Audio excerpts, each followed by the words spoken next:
హే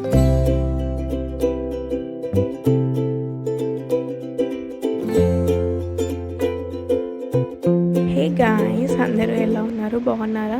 నేనైతే కొంచెం నా వీక్ అంతా హరీబరీ అయిపోయిందండి. అసలు టెన్షన్ తోటి సగం అయిపోయింది. యాక్చువల్గా మా బాబుకి ఈ ఫ్రైడే కాకుండా బిఫోర్ ఫ్రైడే కొంచెం పుల్ల పెట్టుకున్నా అని చెప్పి ఏడ్చాడనమాట చాలాసేపు. అమ్మ ఆయమ్మ అమ్మ ఆయమ్మ అనుకుంటా ఒక నియర్లీ 1 hour ప్లస్ ఏడ్చాడండి. తర్వాత ఇంకా వాడు అప్పుడు ఏడుస్తూ చెప్పడని చెప్పి ఇంకా ఏడుపు మానాక మళ్ళీ అడిగితే అప్పుడు చెప్పాడు, చెవులో పుల్ల పెట్టుకున్నా అన్నట్టు చెప్పాడు. సరే అని చెప్పి చాలాసేపు ఏడ్చాడు కదా అని చెప్పి యాక్చువల్గా వాడికి వ్యాక్సిన్ ఉండే అనమాట. సో అదే పీడియాట్రిషియన్కి మేము చెక్ చేయించాము 2 years. ఆ 2 చెవులు చెక్ చేసి అయితే ఏం అవ్వలేదు ఇయర్స్లో అని చెప్పాడు. సో కొంచెం నేను సెటిల్ డౌన్ అయ్యాను అనమాట. అంత టెన్షన్ పడలేదు. బట్ ఆఫ్టర్ 2 days మళ్ళీ బాబు ఏడ్చాడనమాట నిద్రలో. చెవులు పట్టుకొని ఏడ్చాడు. ఒకటే చెవు రైట్ సైడ్ది పట్టుకొని ఏడ్చాడు బాబు. నాకు కొంచెం భయం వేసింది, చాలా భయం వేసింది. అసలు చెవు చూడనివ్వలేదు ఎందుకు ఏడుస్తున్నాడు అనేది.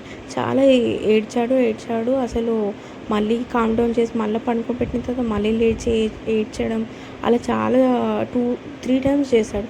మళ్ళీ మార్నింగ్ 5 o'clockకి పడుకున్నాడు అనమాట.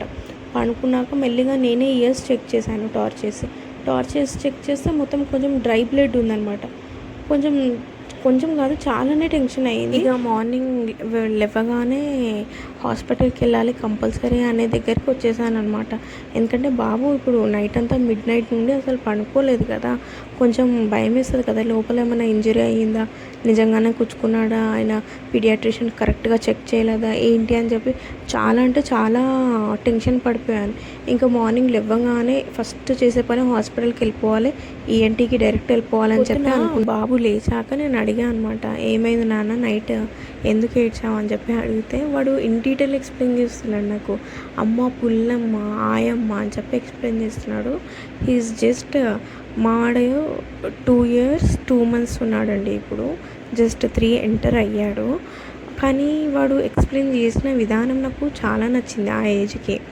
ఇంకా అంటే చెవును వస్తుందమ్మా అని మొత్తం ఏడుస్తూ ఉండడము, అమ్మ ఎత్తుకోమ్మ సతాయించడమే లేదనమాట వాడు. అసలు అంటే వాడు నొప్పి అవుతుంది ఒక దగ్గర, చెవు దగ్గర చేయి పెట్టుకుంటున్నాడు, మళ్ళీ ఆడుకుంటున్నాడు. అసలు వాడు చేసుకున్నాడు అనమాట. ఇంకా నేను వాడికి బ్రేక్ఫాస్ట్ చేసేసి వాడిని రెడీ చేసి డైరెక్ట్ ఇంకా లేట్ చేయకుండా హాస్పిటల్కి తీసుకెళ్ళిపోయాను ఈఎన్టీకి. కానీ అక్కడ వెళ్ళాక ఒక ట్విస్ట్, అక్కడనేమో డాక్టర్ లేడు. సర్జరీ ఉంటే ఇప్పుడు వెళ్ళాడు మేడం, ఒక 10 minutes అయ్యింది అంతే అని చెప్పారు. ఇంకా నేను వెయిట్ చేస్తాను పర్లేదు అని చెప్పాను అనమాట. బట్ వాళ్ళు లేదు ఇప్పుడు సార్ రారు, ఇంకా ఈవినింగే వస్తాడు మేడం, హాస్పిటల్లోనే ఉంటారు, సో ఈవినింగ్ అరౌండ్ 6-6:30కి రండి అని చెప్పారు. సో నేను మళ్ళీ వెళ్ళిపోయాను అనమాట. మళ్ళీ వెళ్ళిపోయి ఈవినింగ్ వచ్చాక చెక్ చేశారు. ఇంకా చెక్ చేశాక చెప్పారు ఇంజరీ అయితే అసలు ఏం లేదమ్మా, బాబుకి ఇన్ఫెక్షన్ అయింది కోల్డ్ వల్ల. సో ఆ జలుబు వల్ల కొంచెం ఇన్ఫెక్షన్ అవుతుంది, ఇన్ఫెక్షన్ అయ్యి నోస్ ద్వారా ఇయర్కి నుంచి వస్తుంది ఆ ఇన్ఫెక్షన్ అనేది బయటికి అని చెప్పారనమాట. ఫస్ట్ లేయర్స్ లాగా రెడ్డిష్గా అట్లా ఫామ్ అయ్యి ఇలా వస్తుంది, అంత భయపడాల్సిన అవసరం లేదు, మెడిసిన్ ఇస్తే సరిపోతుంది అని చెప్పారు. 3 medicines రాశారు, లిక్విడ్స్ అన్నీ, యాంటీబయాటిక్స్ ఉన్నాయి, సిరప్స్. సో ఇంకా 2 syrups ఏవో ఇచ్చారనమాట. సో 5 days కోర్స్ అని చెప్పారు. బట్ నీకు 3 daysలోనే రిజల్ట్ తెలిసిపోతుంది, తగ్గుతుంది. ఇఫ్ తగ్గకపోతే మళ్ళీ విజిట్ తీసుకొని రావచ్చు, పర్లేదు, బట్ 5 days తర్వాత కంపల్సరీ రండి అని చెప్పారు.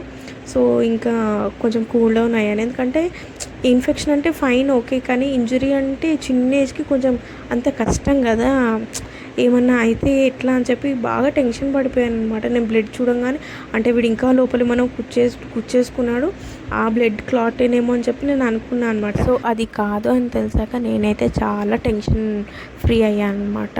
ఎందుకంటే వాడికి ఇంజరీ అయితే ఆ చిన్న ఏజ్లో కొంచెం కష్టం కదా, ఆ చెవులో ఆ అర్ధరాత్రి ఆ బ్లడ్ చూసేసరికి నేనైతే చాలా టెన్షన్ పడ్డాను.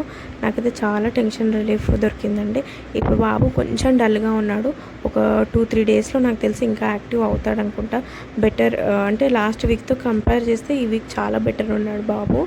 అసలు మీ అందరూ చాలా జాగ్రత్తగా ఉండండి.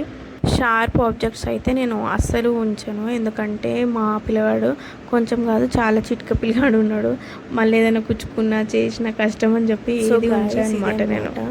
లాస్ట్ వీక్ నా పరిస్థితి అట్లా గందరగోళంగా జరిగిపోయింది. మా వాడైతే లాస్ట్ వీక్ మొత్తం డల్ ఉన్నాడండి. ఇంట్లో అసలు సౌండే లేదు. పాపం అంటే డల్గా ఉన్నాడు. వాడే ఆడుకున్నాడు ఉన్నాడు. నాకు అట్లా నచ్చలేదు వాడు. ఎందుకంటే వాడు అల్లరి చేస్తేనే బాగుంటుంది. వాడు అంటే పిల్లల్లాగా ఉంటేనే బాగుంటుంది. అట్లా ఆడుకుంటే అల్లరి చేస్తేనే బాగుంటుంది. ఇల్లు అనేది అందంగా ఉంటుంది. లేకపోతే అంత బోడిగా ఉంటుంది. అట్లా ఏం బాగుంటుంది చెప్పండి. సో ఇది గైస్, ఇది నా emergency visit. And thanks guys, thanks for watching. Bye guys.